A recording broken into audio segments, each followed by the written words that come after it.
in there. Kirsten, thanks so much for coming on. Thanks for having me, JD. I'm so excited to talk.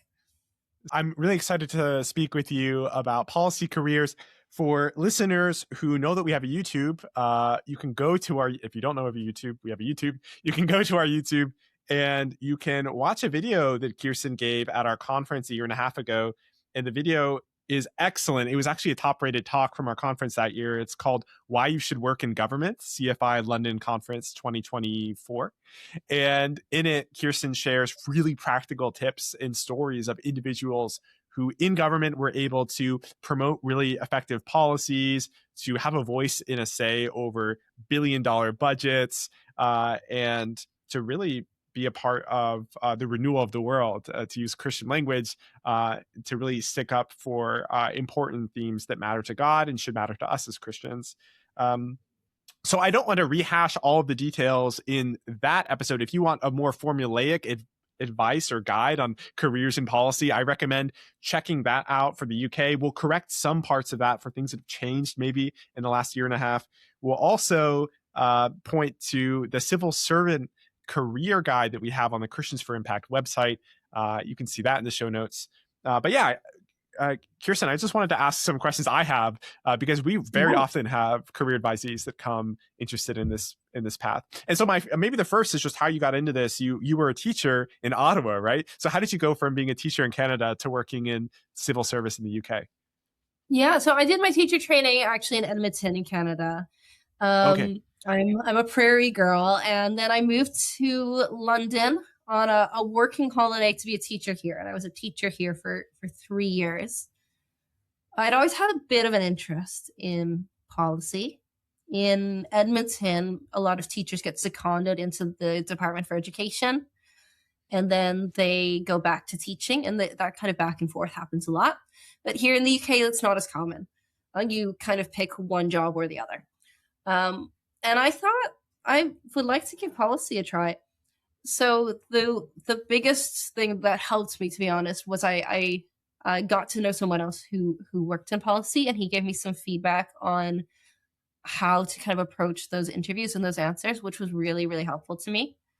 But honestly, even if you are able to meet someone and ask them for advice, I really recommend it.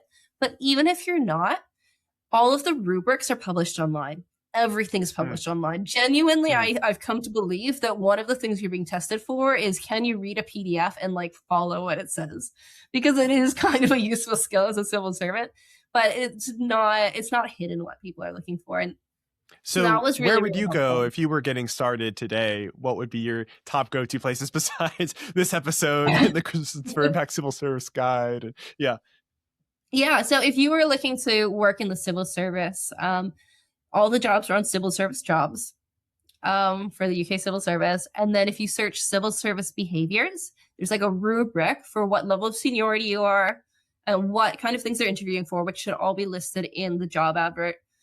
And it will tell you like the 6 or 7 traits that kind of go along with. So like communicating and influencing.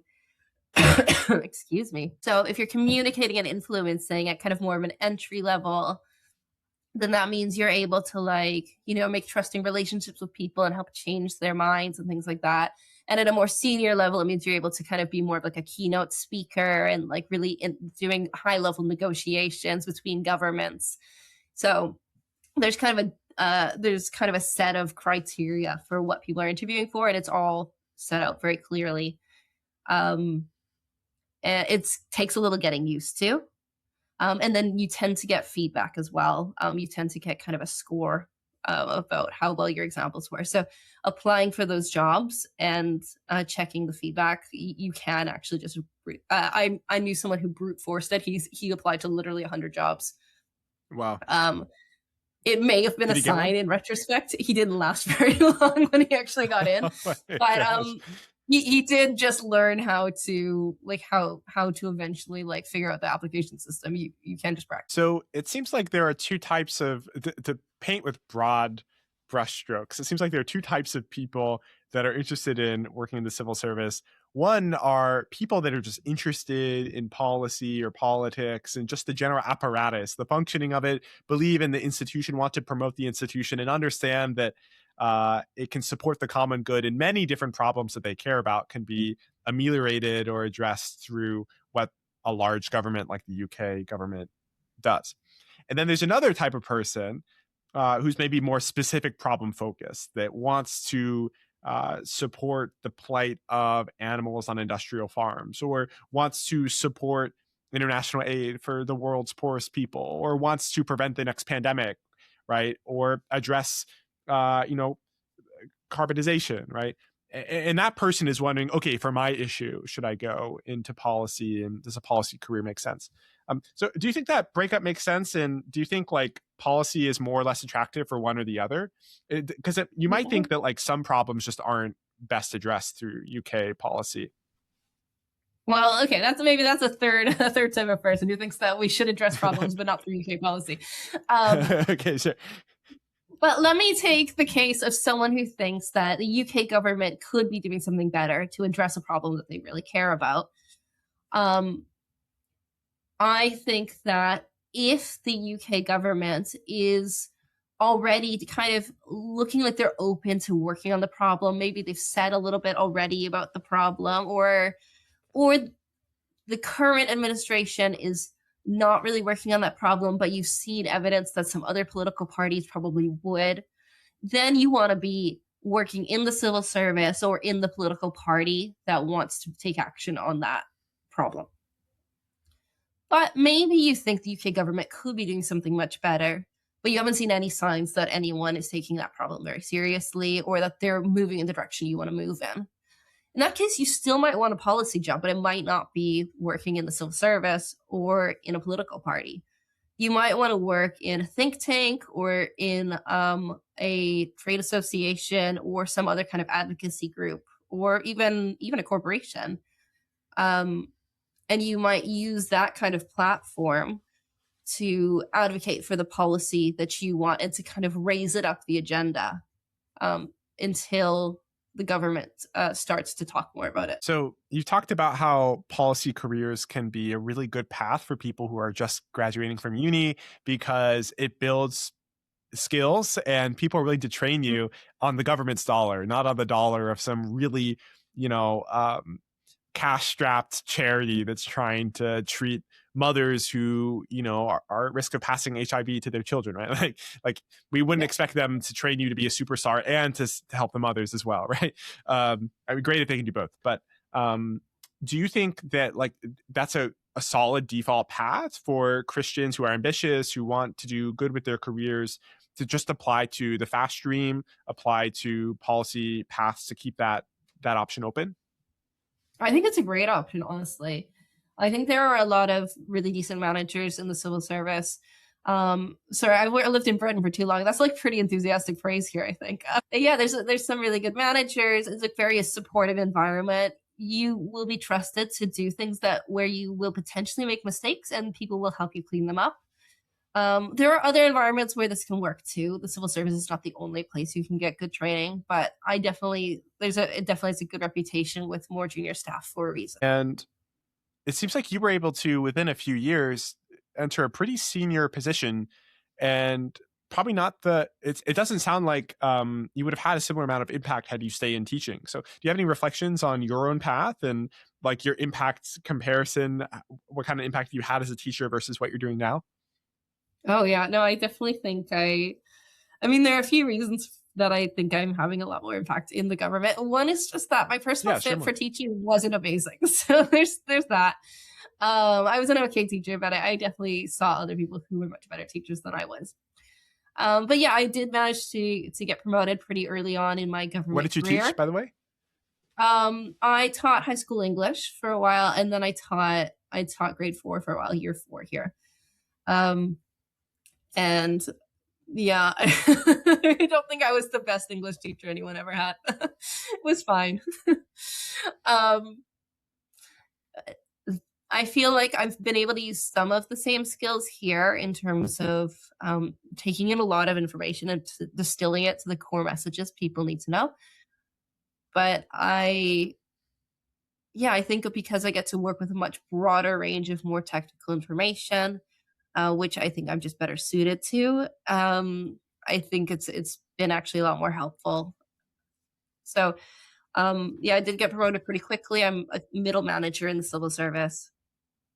And yeah, so what that means is that I can be managing budgets, I can be managing staff, I can be providing policy advice to the prime minister or my secretary of state. And yeah, it's really it's really fun. I think I do feel like I'm shaping the direction of some fairly niche but also important things that our country needs to decide.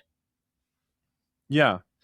So I have lots of random questions that don't follow a particular flow, so I'll just fire away. Like, do you think the effective altruism movement that Christians for Impact is connected to through our EA for Christians project? Do you think the effective altruism project or the effective altruism movement puts a correct weight on civil service as an option? Do you think it undershoots the value? It sounds like that is your impression, that not enough people are taking this path.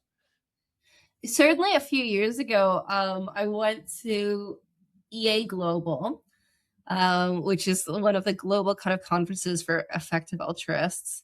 And I met someone, and within about 30 seconds of meeting, he was just like, "Why do you work in government? There's no impact." So, okay. But genuinely, I do think some people have that mindset. And I have the completely opposite mindset. At that same EA Global, some people were saying, oh, the main thing that's going to help with climate change is that solar panels have gotten way cheaper. And that's just technological progress, and that would have happened anyways.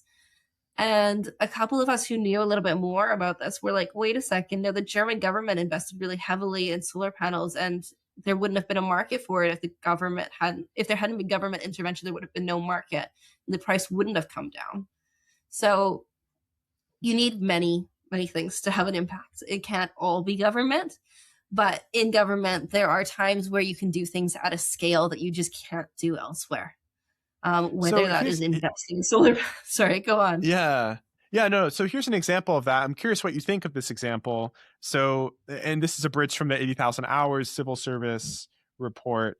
There was in 2017 approximately 2,200 individuals working in the civil service in DFID, the International Development and Aid Department. And so if you divide the total 10 billion pound budget by the 2,000 or so people working in it, it's roughly 4 million pounds per year per person working in that department, which is like a lot of money per person working in that department. But, I hear a number like that and I think, well, if I'm a civil servant, do I really have any say so on that? Or is it just Rory Stewart or whoever's in charge of DFID at the time who really is the difference maker?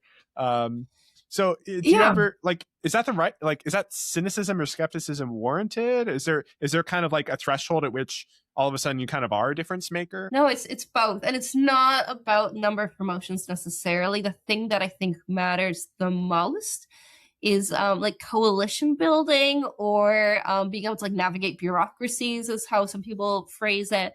I think it comes more naturally to some people than to others. But it's not that people will hand you 4 million pounds every year and say, go spend this on the most effective causes. That's not how it works. It's more likely that there will be a couple of times where you will get the chance to put forward an idea for how to spend 100 million pounds. And your colleagues might also be putting forward ideas. And you will have to think through, how do I explain this idea in a way that makes sense to people? How do I bring together a group of people who care about some of these same things that I care about? Or maybe this project affects a few different things that people care about, and we can bring together a couple groups. So no, it's not just that you get kind of 4 million pounds to spend. But there's also not a particular level that you have to be at. If people trust you and respect your opinion, you could be at any level. And I do find that when you're inside, it's a little bit easier to build those trusting relationships than if you're coming from the outside. Do you have any favorite stories of individuals in the civil service who individually working in a coalition, but their individual volition or intentionality led to a huge windfall of funding for an impactful project or like a huge policy shift, maybe drawing from your own story or just stories of people or read about? Is there a standout example or two? I mean, most of the policy areas that I've worked on have been not what effective altruists tend to focus on. So I've worked a lot on um, making life easier for lower income people in the UK to pay for their heating bills, and I've also worked a lot on kind of decarbonization. Um, so one example is I when I first joined, I worked on fuel poverty, which is people who can't afford their heating bills. And I worked with some people who were really passionate about that area and had worked on it for a long time. Um, and they were very prepared and worked very hard to get quite a large amount of funding to help some of those people who were worst off. They had really done their homework. And we also kind of worked as a team in order to make it work because we were all kind of bought into it. So, for example, I took over a lot of my manager's normal day-to-day responsibilities so he could work solely on this one thing that was much more important than basically all of the rest of his job. So that was kind of one example of kind of a group of us working as a team to ultimately he secured several £billions of funding to help improve the home insulation of people who had really poor home insulation on also very low incomes. But another example that is maybe like more or less exciting, depending on how you look at it. I was a bill manager. So basically a project manager for a piece of legislation. And we were deciding how much legislation, like what to put in this bill, because everyone always has more ideas than you have time for. And because we were able to, basically, if you put too much in there, then the legislation will not make it through Parliament before the session ends, and then you lose it all. You have to keep it small enough that it can all get kind of scrutinized in time, but big enough that you can kind of get as much as you can through, if that makes sense, because there's a lot of really good ideas that can only be done with legislation. And being able to just kind of very properly and very process-driven and very evidence-based, like, be really clear about like what the value would be on each of these things. What's the counterfactual? What happens if this doesn't get done for another 3 years or another 5 years? Our Secretary of State was willing to kind of take a punt on making it about 3 times bigger as he wanted to. And so because of that, a bunch of stuff happened that sounds very, very boring. Like you can now get licensing properly for like large scale battery storage when previously it was like it was either generation or demand. And like anyways, it sounds very, very boring, but like the energy system works much better in a way that will allow us to decarbonize much better. And that has an effect on kind of climate change, and it makes things a lot cheaper for people. And it's maybe not very exciting because there's no individual attached to it, but I'm quite excited about it that we got it done.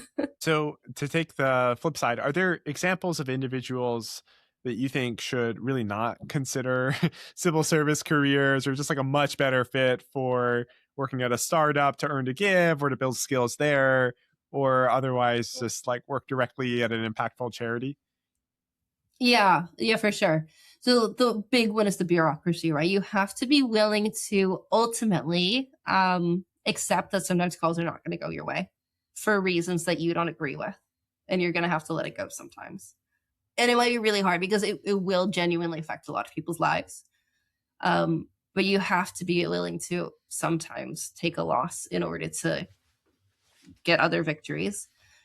You have to be willing as well. You? Have you ever like, I'm sure it's happened to you in some way, but has it been something that you thought about when you went home and like really troubled you in the evenings, or were you able to just kind of clock out and detach?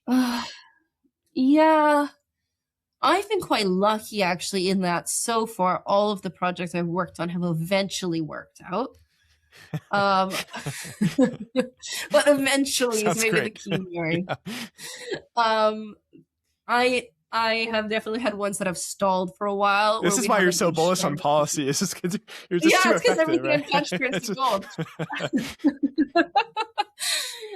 No, I've had ones where it stalled and it wasn't sure if it was going to keep going or not, which has been a little upsetting. But I've had close friends who they've worked on a policy area sometimes for years, and then it gets cut. Or it never gets funding. They work and work and work, and it just never gets funded, even though they think it's a really good idea.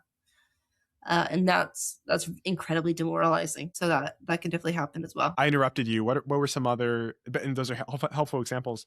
What are some other signs that someone isn't a good fit for a policy career? Or is a better fit for some other career, let's say? Yeah, like I guess one of the things that's very important in the civil service is being able to prioritize. So rather than just working like really long hours to try to get everything done, being able to kind of triage and work on the most important things. And that might be important in other careers too, but this is particularly important in the civil service, especially as you get more senior, because there will always be more demands in your time than you can deal with. It's really important to be able to, to be able to try to take someone else's point of view and to be very, very collaborative.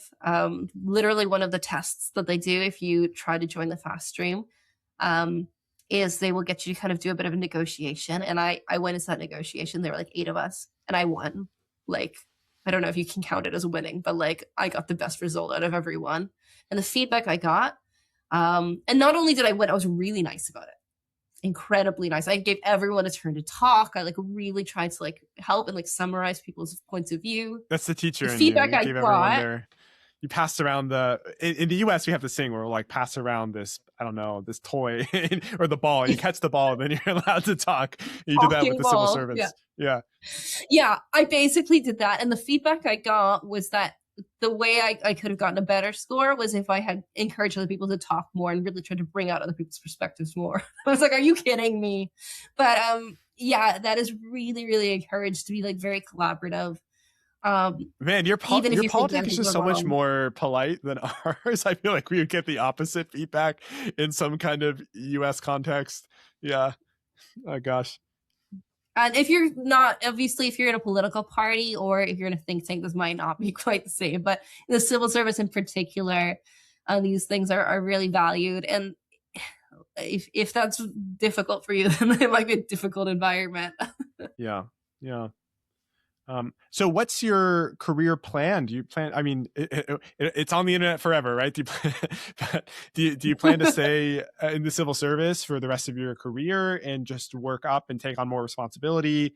Do you imagine there being an exit opportunity? And if so, what are the exit opportunities? Like working in government affairs, I don't think lobbying really makes sense in the civil service context. Like it might in the US if somebody was exiting a federal agency. Or the Hill. So yeah, maybe you could speak also about general exit options for people that are leaving civil service. What do they have career capital to go then and do? Yeah, we can definitely talk about that. So I have very much looked into this. I do actually really like the civil service, and I think there's a good chance that I either stay and work my way up, or I leave and then come back. Because I do think there's a lot of good that can be done in there, and I do just really like it. But there are quite a few options as well. The most common times to leave are either when you're like fairly junior, so maybe you finish the fast stream or something, it's just a 3-year program, and then you go somewhere else, and you can go kind of anywhere. They train you to be a generalist. But the other time that's pretty common to leave would be as a senior civil servant.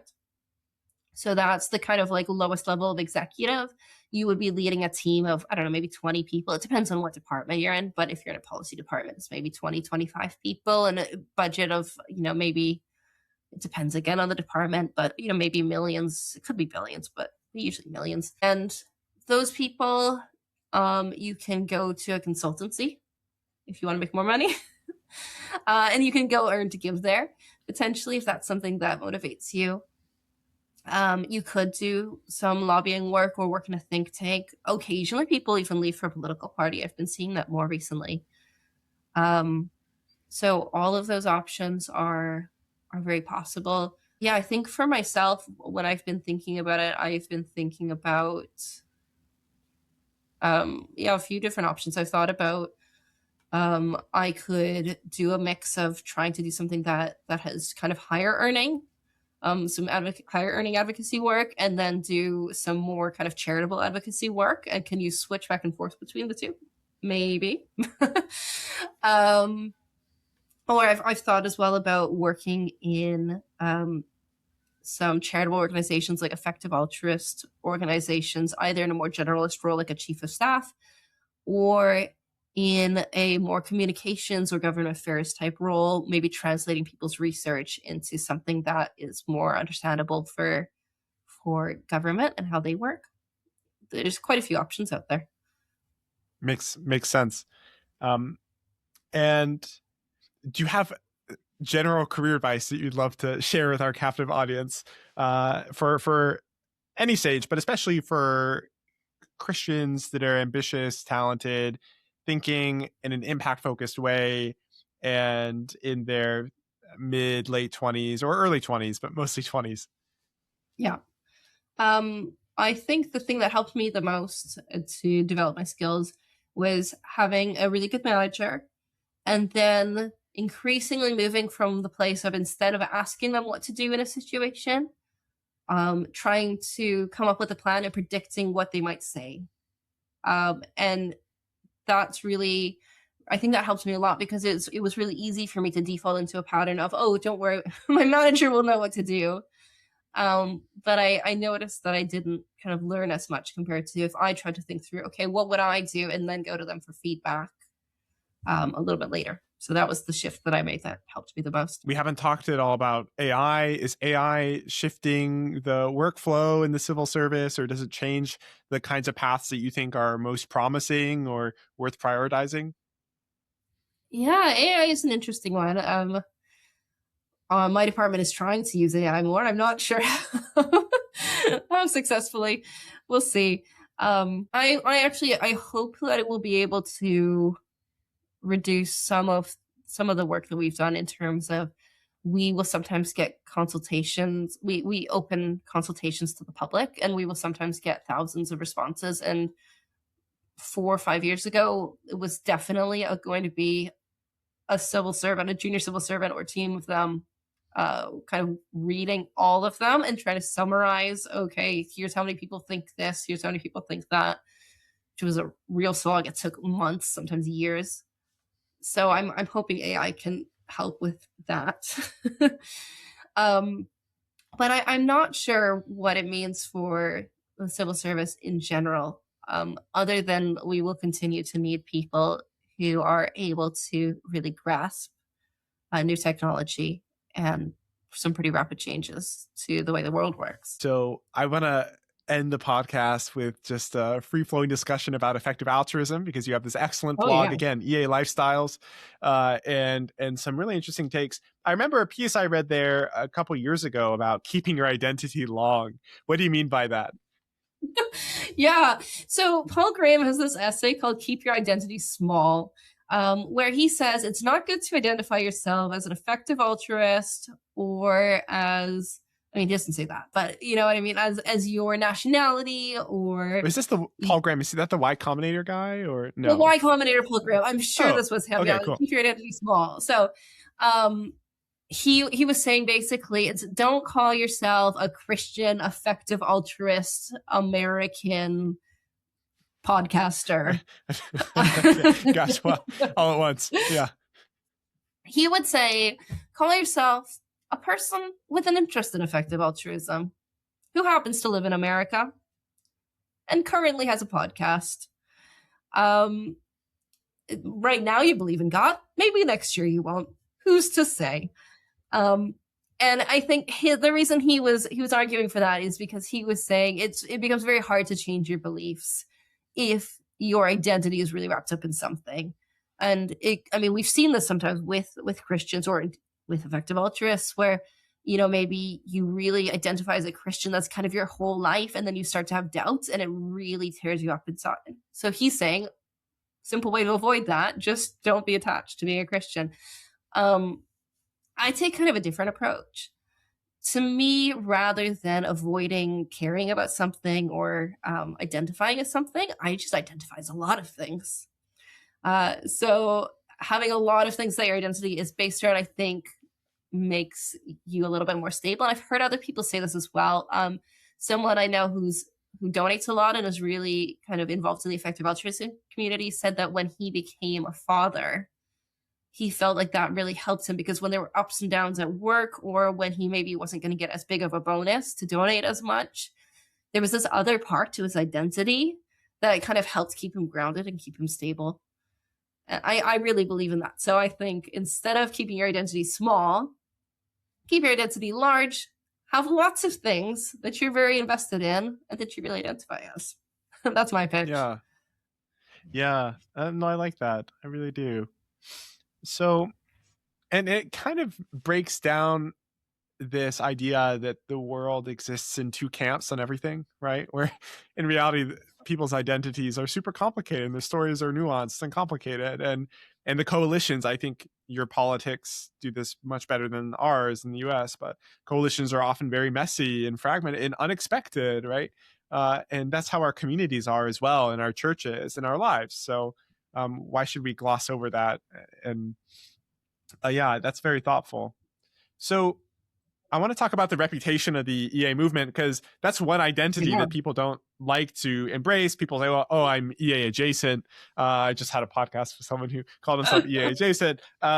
And you blogged a lot when some of the FTX stuff went down. And I hear there's a movie coming out at the end of this year about EA, which is supposed to bury it even further into the grave. But yeah, maybe I'll start there, or maybe we'll start back a couple years ago. Do you think the movement has really recovered from this identity shaming or distancing?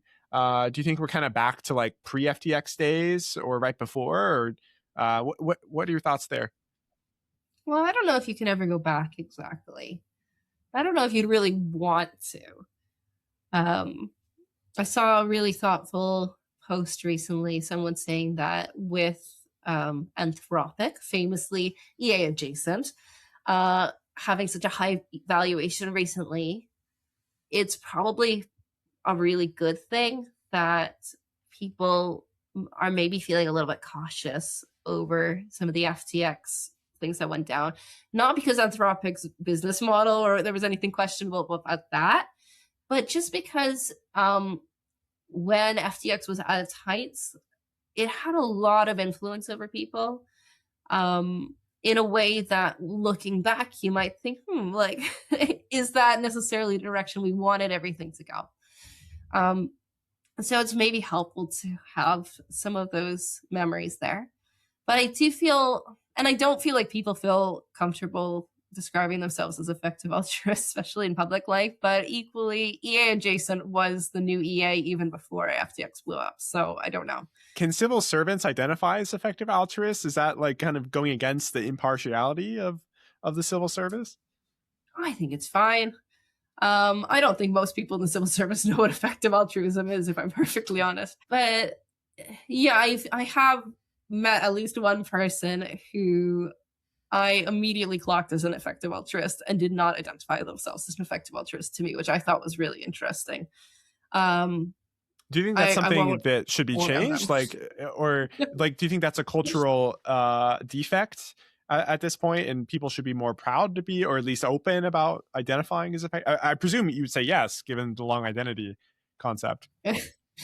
I like to identify as things. I don't like to leave the identifying as something to like the boldest and weirdest of that movement. I think it's helpful for kind of everyday people who have some reservations or questions to continue to identify as something. It's also why I identify as a Christian, even though I have some reservations and questions, because it is a very important part of my life. Just like being an effective altruist, this is part of my life. It doesn't mean it consumes everything I do or that I agree with everything that anyone involved in the movement says.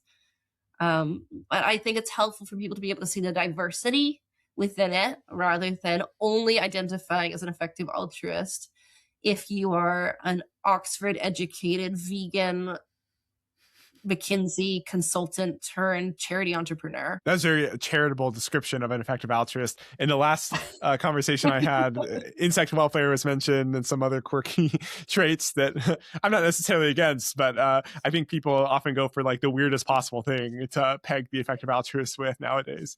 There are So some weird charities. so someone's gotta hold the line of the normie giving 10% effectively. Just common sense, using reason and evidence to find good ways to improve the world. And yeah, I'm curious if you have thoughts on things that effective altruism can learn from the church or vice versa. You can take that in any Oh, direction. yeah. I mean, honestly, I got into effective altruism at a time that I was quite frustrated with my church. So there's definitely something there.